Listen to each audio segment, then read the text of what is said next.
Bom dia, nação! Seja bem-vindo ao canal Flamullet. Hoje, pela primeira vez, fazendo um vídeo gravado.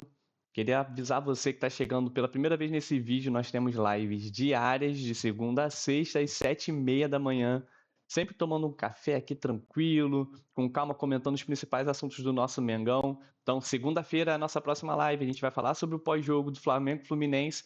Espero estar aí comemorando uma vitória com vocês, numa manhã tranquila, preparando para a correria do dia a dia. A gente tenta bater um papo aqui cabeça, pé no chão. Então seja bem-vindo. Se você chegou aí, deixa o seu like, se inscreve no canal, deixa o seu comentário aí com algum feedback também para a gente melhorar o nosso conteúdo. Vamos falar de Mengão hoje. E aí, já pegou o seu café? Eu já estou com o meu aqui. E a gente vai começar falando hoje de mercado da bola, né? O tema que está em alta, pessoal. Ontem na live eu até tinha preparado para falar sobre isso já dentro da live, mas o tempo ficou um pouco corrido porque eu me atrasei. Deixei para gravar um vídeo hoje. Amanhã vai sair um vídeo do pré-jogo do Flamengo e Fluminense também. A gente bate um papo rápido sobre a expectativa para o jogo, escalação provável e um pouco do que a gente espera ali dessa vitória do Mengão amanhã contra o Fluminense.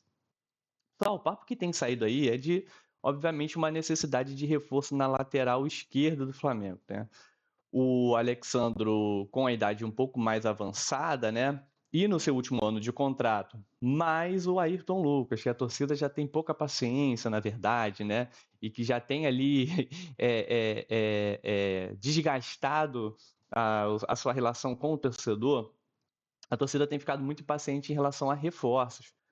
E anteontem à noite ainda, o GE solta a informação de que o Flamengo passa a monitorar o mercado por um lateral esquerdo, devido às incertezas na lateral.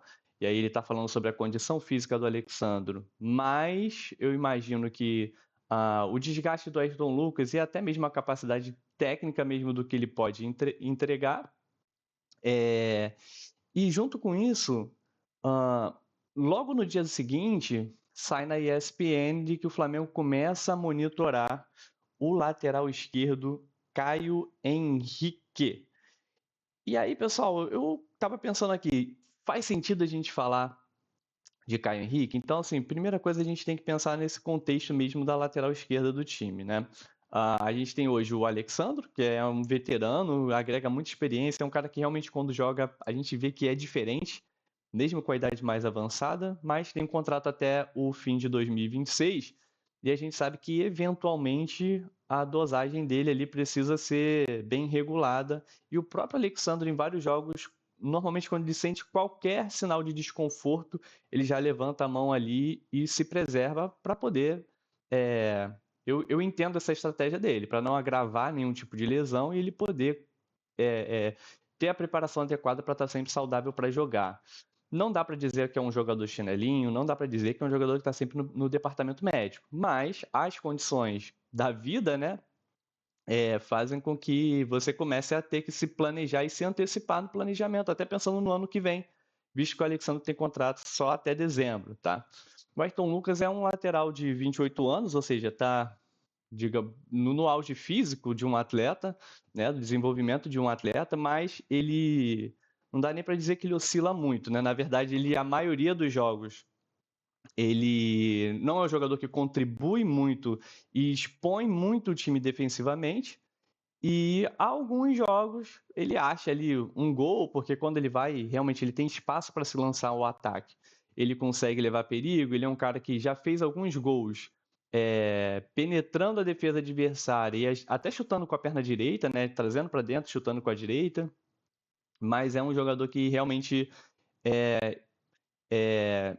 eu acho que ele entra numa reta ali de final de ciclo, porque já conquistou muitos títulos com a camisa do Flamengo, contribuindo muito ou não, e a torcida realmente pressiona muito, nunca vai ficar satisfeita com o que o Ayrton Lucas pode entregar, mas eu também não vejo o Flamengo liberando ele nesse momento, porque o Flamengo não pode se dar ao luxo de liberar um lateral que consegue entregar pelo menos ali consistência física, um lateral saudável, se lesiona pouco, faz muitos jogos ao longo do ano.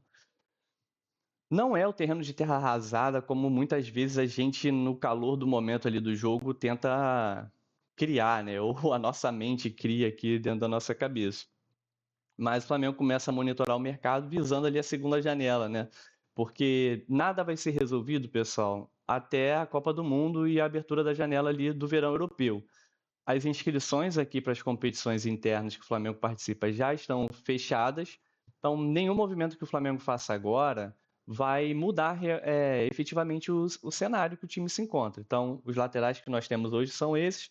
O Vina foi emprestado. O Vina não está bem no River Plate. Se você puxar os últimos jogos do Vina, você vai ver que a maioria dos jogos ele está mal e ele tem revezado muito, né? Ele fica 2 jogos fora, joga um, fica 2 jogos fora, joga um jogo fora, joga de novo. Então, também não dá para colocar na culpa da diretoria ter emprestado o Vina. É só ver o desempenho do Vina no River Plate, que é um time que dentro do Campeonato Argentino deveria se propor como um franco favorito, um time que domina os jogos e tem mais a bola, e o lateral do time tá mal. O desempenho dele é ruim no River Plate.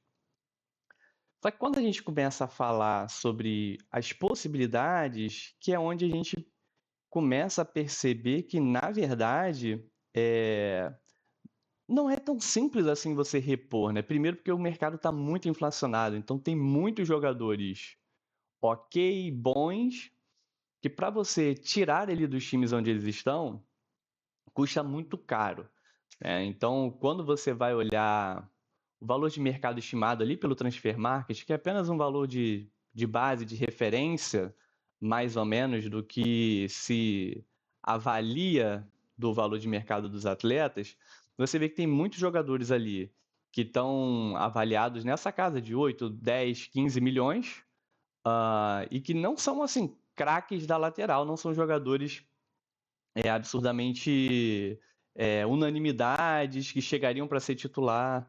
A maioria deles precisariam ainda se provar no Flamengo, especialmente com uma torcida tão exigente e que muitas vezes cria um ambiente de pressão para o atleta recém-chegado, que não vai ser qualquer atleta que vai conseguir vencer, triunfar ou se adaptar rapidamente. Alguns levam um ano, né? O Léo Pereira, a temporada de 2020 dele foi muito ruim, 2021 ainda oscilava muito, ou seja, levou no mínimo 2 anos para o Léo Pereira começar a realmente assumir o seu lugar, assumir o seu protagonismo e oferecer um pouco mais de segurança para o time e para o torcedor. Mas voltando para o Caio Henrique, então, é um jogador que ah, joga ali pelo Mônaco da França, tá no Mônaco da França, tá voltando de lesão.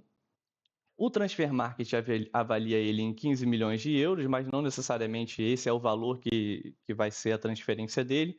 Ele foi comprado do Atlético de Madrid por 8 milhões de euros. E o que eu acredito que o Flamengo possa tentar se valer é de que no mês de junho o Caio Henrique entra no seu último ano de contrato com o Mônaco. Então ele vai entrar num momento de decisão de carreira ali, até de posicionamento de carreira, mas com o próprio clube, para decidir qual vai ser o seu futuro. Vamos renovar contrato? Não vamos? E tendo um ano apenas de contrato, o jogador fica com um pouco mais de poder de negociação, porque caso o clube não ofereça uma renovação, os clubes interessados podem, talvez, como ele ainda tem 28 anos, esperar mais um ano para conseguir uma transferência ali com valores muito reduzidos. Eu não gosto de falar de transferência sem custos, porque toda transferência tem custos. Se não for entre um clube e o outro, vai ser do clube com as luvas que tem que pagar para o atleta, comissões para empresários. Então, não existe transferência que saiu de graça, né? O jogador tal veio livre, saiu de graça. Isso não existe. Não existe almoço grátis, principalmente no futebol. Rola muito dinheiro.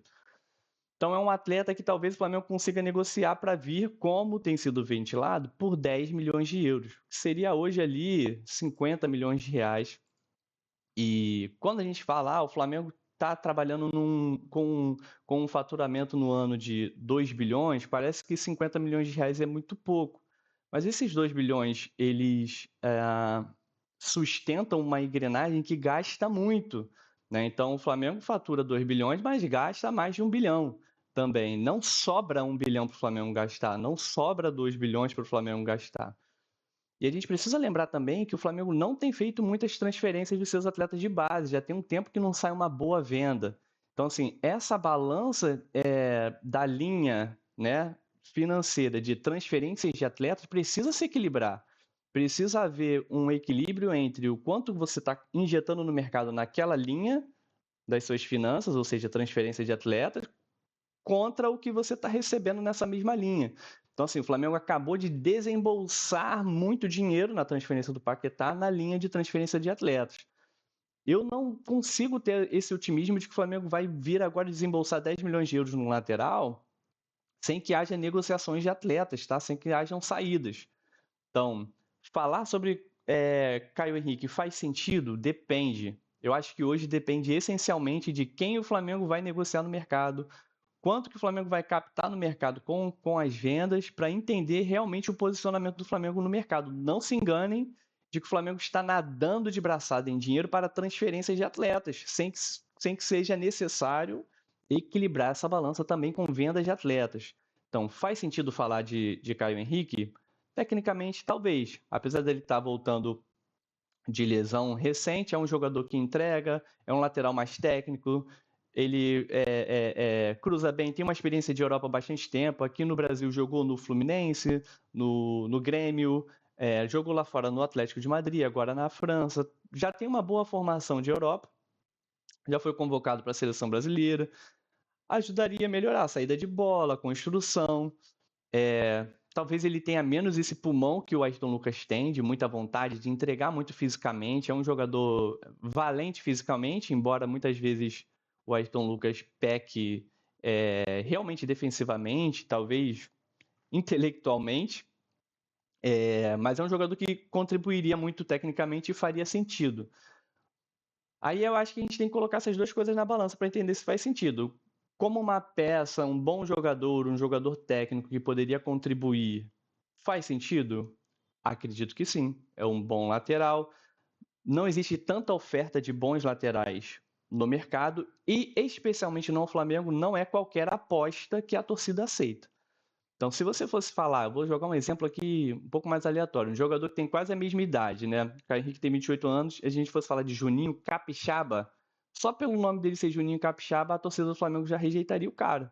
Por mais que ele seja um lateral constante, titular na Série A, estável no time onde ele joga, né? Um jogador que é uma referência na sua posição dentro da competição que o Flamengo joga, mas talvez pelo nome dele ser Juninho Capixaba, o torcedor ia falar, porra, quem é esse cara? Só jogou no Bragantino, jogador de time pequeno, e tem um valor de mercado muito menor, o Flamengo talvez conseguisse uma transferência com um custo menor, mas já chegaria rejeitado, já chegaria com as portas fechadas pela própria torcida.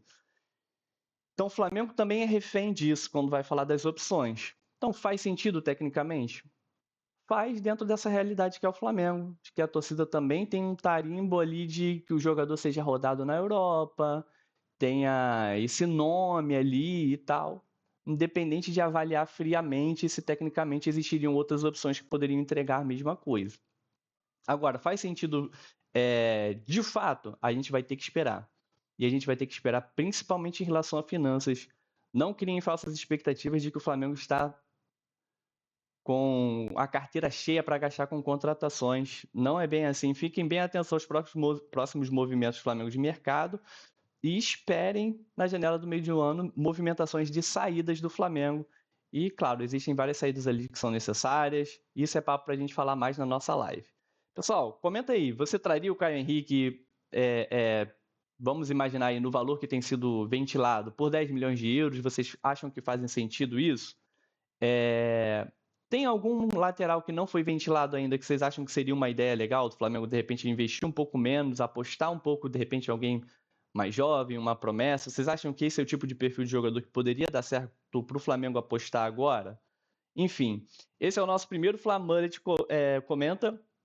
Você chegou aqui pela primeira vez, assistiu até o final, não se esqueça de se inscrever no canal, deixar o like no vídeo, assina o sininho de notificação para você ser avisado das nossas lives todos os dias úteis, de segunda a sexta, às 7h30 da manhã. E eu espero ver você aqui. Saudações rubro-negras.